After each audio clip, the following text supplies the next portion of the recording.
I want to talk about a concept I saw on God's Learning Channel, and from that a guy was talking about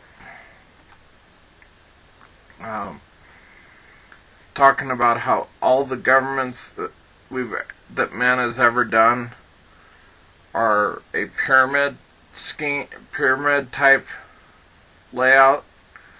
The only one that wasn't, that or at least started out that way, is the United States.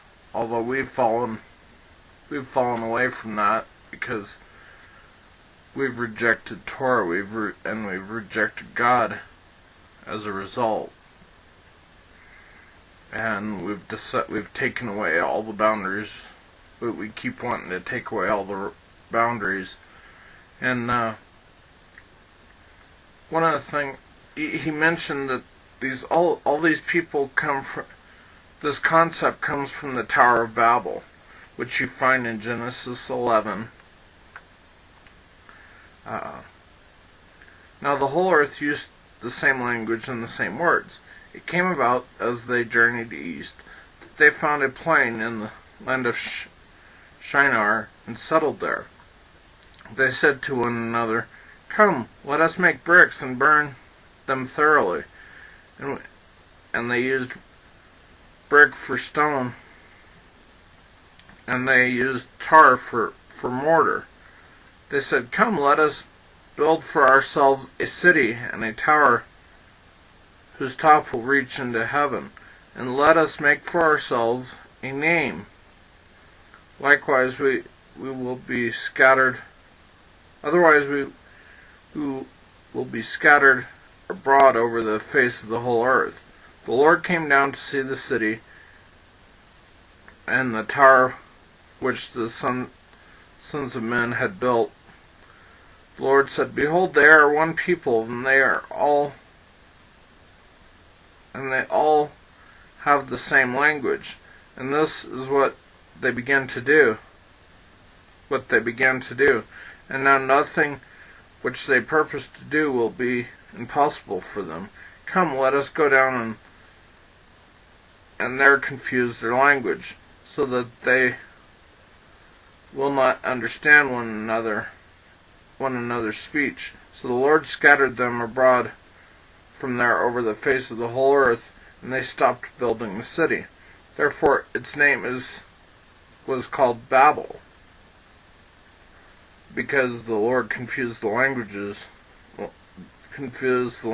the whole earth. And from there the Lord scattered them over the face of the whole earth.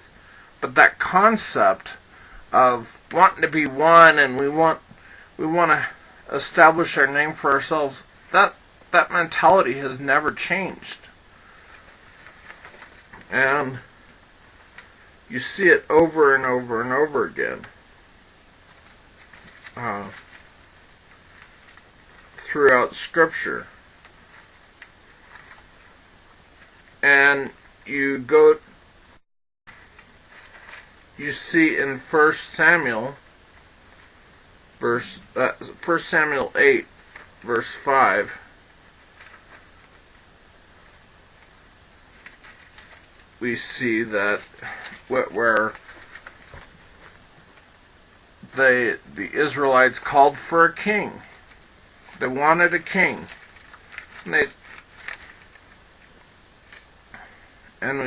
So verse 5 says, "And they said to him, Behold, you have grown old, and your sons do not walk in your ways. Now appoint a king for us to judge us like the nations." But the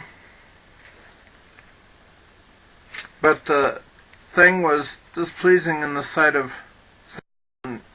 They said, "Give us a king to judge us." And Samuel prayed to the Lord. The Lord said to Samuel, "Listen to the voice of the people in regard to all that they say to you, for they have not rejected you, but they have rejected me from being king over them, like all the deeds which they have done since the day that I brought them up from Egypt,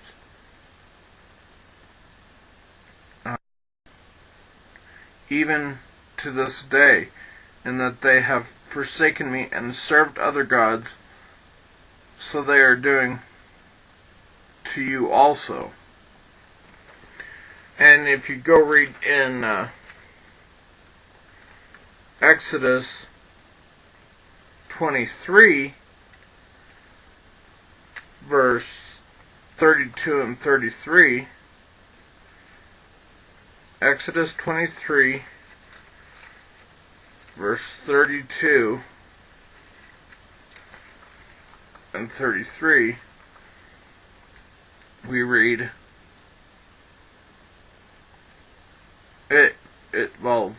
verse 31 talks about, I will fix your boundary from the Red Sea to the Sea of the Philistines, and from the wilderness to the river Euphrates. For I will deliver the inhabitants of the land into your hand, and you will drive them out before you. You shall make no covenant with them or with their gods. They shall not live in your land, because they will make you sin against me. For if you serve their gods, it will surely be a snare to you. And that's the problem. Everyone they want to serve other gods. And that's the problem. They don't want to serve the God of the Bible, of Abraham, Isaac, and Yaakov. Or Abraham, Isaac, and Jacob is what that translates to. They want to follow anything and everything else. You read in the book of Daniel about Shadrach, Meshach, and Abednego, and that they would not bow to the statue. And we're going to have to make that choice one of these days, if we live long enough. Are we going to bow to the image of the beast, because it says in Revelation, he caused all small and great to receive a mark that you could not buy or sell without it. Is that not the Tower of Babel? Is that not the Babylon with Nebuchadnezzar building the giant statue? And every government becomes corrupt. Why do the elite in this country want socialism or communism? Because then they can control the people. They want power. That's the bottom line. They want power. When you have a communist country, it's good on paper, but it doesn't work in real life, because the people running it always seek to get rich, and they always seek to oppress the people. Power corrupts, and absolute power corrupts absolutely. That's the whole thing. If the Bible, and specifically the Torah, is your guide, and you have a true fear of God, realizing that Yahweh is a consuming fire, and not anything that doesn't serve Him is a sin, as far as, He laid out, that's why He laid out the Torah, and He chose Israel to be. If we are not Israel, we are not. What are we? If we are not part of Israel, because it says all of Israel will be saved. All of Israel will be saved. So why do we not want to be part of Israel? Being part of Israel isn't about being the nation of Israel today, or that necessarily, as it is living the Torah lifestyle. As we live the Torah lifestyle, we declare ourselves Israel by our actions.